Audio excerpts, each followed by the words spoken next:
নির্বাচনী প্রচারের ফাঁকে আমরা পেয়ে গেলাম অনুব্রত মণ্ডলকে। কথা বলবো তার সঙ্গেই।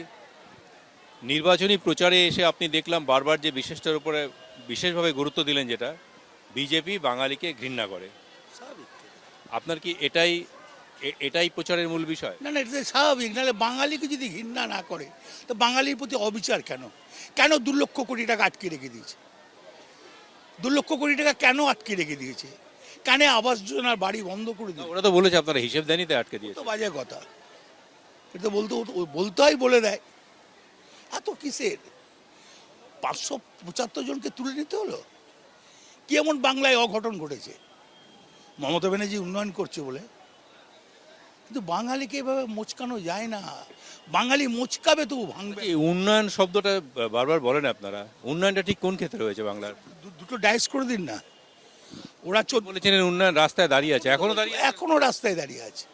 এখনো বলছি উন্নয়ন রাস্তায় দাঁড়িয়ে আছে। দুটো ডাইস। রাস্তাঘাটের অবস্থা খুব খারাপ। বাজে কথা।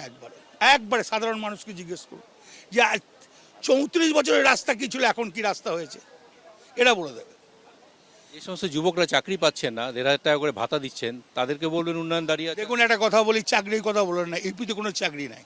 ইউপির লোকরা এখানে ইন্টারভিউ দিতে আসে। বিহারে কোনো চাকরি নাই, এখানে ইন্টারভিউ দিতে আসে। আসামে কোনো চাকরি নাই, এখানে ইন্টারভিউ দিতে। কিসের জন্য ইন্টারভিউ দেয়? কি চাকরিতে ইন্টারভিউ দেয়? সেই সব চাকরির ব্যাপারে কোথায় লোক রিক্রুট হচ্ছে? তো ইন্টারভিউতে তো ইউপির লোক আসে, বিহারের লোক আসে, স্কুল মাস্টারি থেকে, ডি গ্রুপ থেকে, সবইতেই সি গ্রুপ থেকে। দেখুন, পশ্চিমবাংলায় মমতা ব্যানার্জি যা করেছে, ভারতবর্ষে এটা কেউ করতে পারবে না।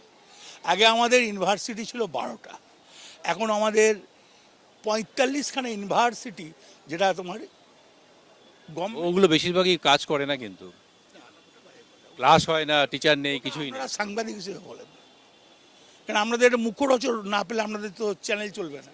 আপনি নিজের লোক দিয়ে খোঁজ নিয়ে দেখুন। না, আমার লোক, সব লোক দিয়ে খোঁজ না। হাসপাতালগুলোর অবস্থা দেখুন, অনেক ভালো। মেডিকেল কলেজগুলো অনেক ভালো। লাইব্রেরিগুলো অনেক ভালো। সব বন্ধ হয়ে যাচ্ছে। না না না, ওটা আপনাদের এবি আনন্দের কথা। কারণ আপনারা এই টিআরপিটা না দেখলে আপনাদের বন্ধ হয়ে যাবে, আমাদের রোজগার হবে। হেলথ সিস্টেম প্রায় অনেক অনেক। আমি আবার বললাম, হসপিটাল যা আছে ঝাড়খণ্ডের ম্যাক্সিমাম পশ্চিমবাংলায় দেখাতে আছে। এবারে বিজেপির তুলনায় টিএমসি কতগুলো আসন বেশি পাবে বলে মনে করছেন? 230 থেকে 235। মানে আগের রেজাল্টই হবে?